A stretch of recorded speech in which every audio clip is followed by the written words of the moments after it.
Hi friends, നമുക്കിത് മത്തി പീര വെച്ചാലോ? മത്തി തോരൻ എന്നൊക്കെ പറയത്തില്ലേ. തേങ്ങ ചിരണ്ടി, ഒരു തേങ്ങ ഫുള്ളായിട്ട് ചിരണ്ടി എടുത്തിട്ടുണ്ട്. അതിലേക്ക് ആവശ്യമുള്ള പച്ചമുളകോ കാന്താരിമുളകോ നമുക്കിഷ്ടമുള്ളത് ചേർക്കാം. എരിവിനുള്ള പച്ചമുളക് ചേർക്കാം. അതേപോലെ കൊത്തിയരിക്കുന്ന സവാള, ഞാനിപ്പോൾ ഒരു 2-3 സവാള നന്നായിട്ട് കൊത്തിയരിഞ്ഞത് എടുത്തിട്ടുണ്ട്. അതിലേക്ക് ആവശ്യമായിട്ടുള്ള ഇഞ്ചി എടുത്തിട്ടുണ്ട്. ഇഞ്ചിയും ചെറുതായിട്ട് കൊത്തിയരിഞ്ഞതാണ്. അതുപോലെ തന്നെ വെളുത്തുള്ളി, അത് കനം കുറച്ച് വട്ടത്തിലരിയത്തില്ല നമ്മൾ, അതുപോലെ അരിഞ്ഞു, ചെറുതായിട്ട് അരിഞ്ഞു. ഇഞ്ചിയും വെളുത്തുള്ളിയും പച്ചമുളകും സവാളയും അരിഞ്ഞു വെച്ചു. ഇനി നമുക്ക് ആവശ്യമുള്ള പൊടികൾ ചേർത്ത് കൊടുക്കാം. ഞാനിവിടെ മഞ്ഞൾ പൊടി ചേർത്ത് കൊടുക്കുന്നുണ്ട്.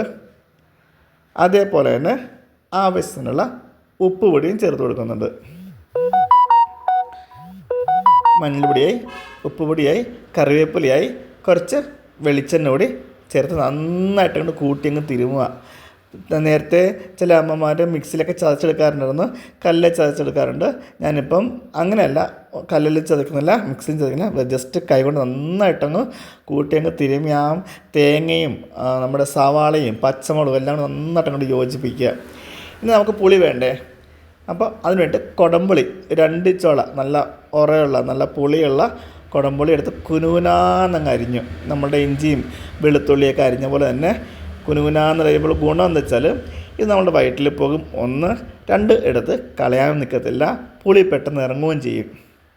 അപ്പോൾ കുനുകുനാന്നരിഞ്ഞ കുടംപുളി കൂടി ചേർത്തിട്ട് നന്നായിട്ട് അങ്ങോട്ട് കൂട്ടി തിരുമ്മി ആ എണ്ണയും നമ്മുടെ തേങ്ങയും വെളുത്തുള്ളി ഇഞ്ചിയും പച്ചമുളകും എല്ലാം കൂടി നന്നായിട്ട് യോജിച്ച ശേഷം നല്ല വൃത്തിയാക്കിയ മത്തി, ചെറിയ മത്തിയാണ്, 2 ആക്കിയതോ 3 ആക്കിയതോ ഒക്കെ ആയിട്ട് നമുക്കെടുക്കാം. അത് ചേർത്ത ശേഷം ജസ്റ്റ് ഇളക്കിയാൽ മതി. നമ്മൾ പിന്നെ തിരുമാൻ നിൽക്കരുത്. പുട്ടിനൊക്കെ നനയ്ക്കുന്ന പോലെ ജസ്റ്റ് ഒന്ന് കൈ കൊണ്ട് മിക്സ് ചെയ്യുക. ഇനി അത് നമുക്ക് ആവിയിലൊന്ന് വേവിച്ചെടുക്കുക. കൈവെള്ളം പോലും ഞാൻ നനയ്ക്കുന്നില്ല, കൈ കഴുകി പോലും അതിലേക്ക് ഒഴിക്കുന്നില്ല. ഒരല്പം പോലും വെള്ളം ഒഴിക്കാതെയാണ് നമ്മളുടെ മത്തി പീര അല്ലെങ്കിൽ മത്തി തോരൻ ഇവിടെ ചെയ്യുന്നത്. നമ്മുടെ കൊല്ലം ഭാഗത്തേക്ക് ഈ മത്തിയാണെങ്കിലും അതിൻ്റെ തലയിലും വയറ്റത്തോടും ഞെക്കിയിട്ട് തന്നെ അതിൻ്റെ മുള്ളെടുത്ത് കളയും. എന്നിട്ട് മാംസം മാത്രം എടുത്തിട്ടാണ് ചെയ്യുന്നത്. ഞാനിപ്പോൾ ക്ലാസ്സിൽ ചെയ്യുന്നതുകൊണ്ട് അതിനൊന്നും മെനക്കെടാൻ തന്നിട്ടില്ല. ജസ്റ്റ് മുറിച്ചു, തട്ടിപ്പൊത്തി വെച്ചു, ഒരു പാത്രം കൊണ്ട് ആവിയിൽ മൂടി വെച്ചൊന്ന് ആദ്യമേ ചെറുതീയിൽ വേവിക്കുക. എന്നിട്ട് ചോട്ടി പിടിക്കാതെ പതുക്കെ ഇളക്കി തോർത്തി ഇളക്കി വെക്കണ്ടോ, ഇങ്ങനൊന്ന് ഇളക്കി കൊടുത്തിട്ട് ശേഷം ഇടയ്ക്കിടയ്ക്ക് മൂടിയും തുറന്നും അത് യോജിപ്പിച്ചും തട്ടിപ്പൊത്തി വെച്ചും ആ മത്തി ഒന്ന് കണ്ടോ ചോട്ടിൽ നിന്ന് പിടിക്കാതെ തുള്ളി പോലും വെള്ളം ചേർക്കാതെ നമ്മുടെ മത്തി തോരൻ അല്ലെങ്കിൽ മത്തി പീര ഇവിടെ റെഡി ആയിക്കൊണ്ടിരിക്കുന്നു.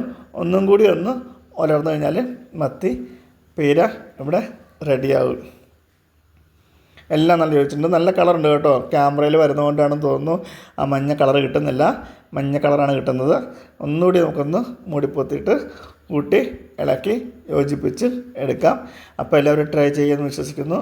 മത്തിപ്പീര ഇതിങ്ങനെ തന്നെ നമ്മുടെ കൊഴുവയില്ലേ, കൊഴുവ, നത്തോലി എന്നൊക്കെ പറയും ഓരോ ഭാഗത്ത്. കൊഴുവ, നത്തോലി, ചൂടൻ എന്നൊക്കെ പറയും. ഈ സാധനങ്ങളെല്ലാം നമുക്ക് ചെറിയ മീനുകളെല്ലാം ഇങ്ങനെ ഇതുപോലെ പീരയും തോരനൊക്കെ ചെയ്യാം. അവസാനം കുറച്ച് കറിവേപ്പിലയും പച്ച വെളിച്ചെണ്ണയും കൂടി ഒഴിച്ച് കഴിഞ്ഞാൽ നമ്മളുടെ മത്തിപ്പീര അല്ലെങ്കിൽ മത്തിത്തോരൻ അല്ലെങ്കിൽ മീൻ പീര ഇവിടെ റെഡി ആയിട്ടുണ്ട്. അപ്പോൾ എല്ലാവരും ട്രൈ ചെയ്യുക.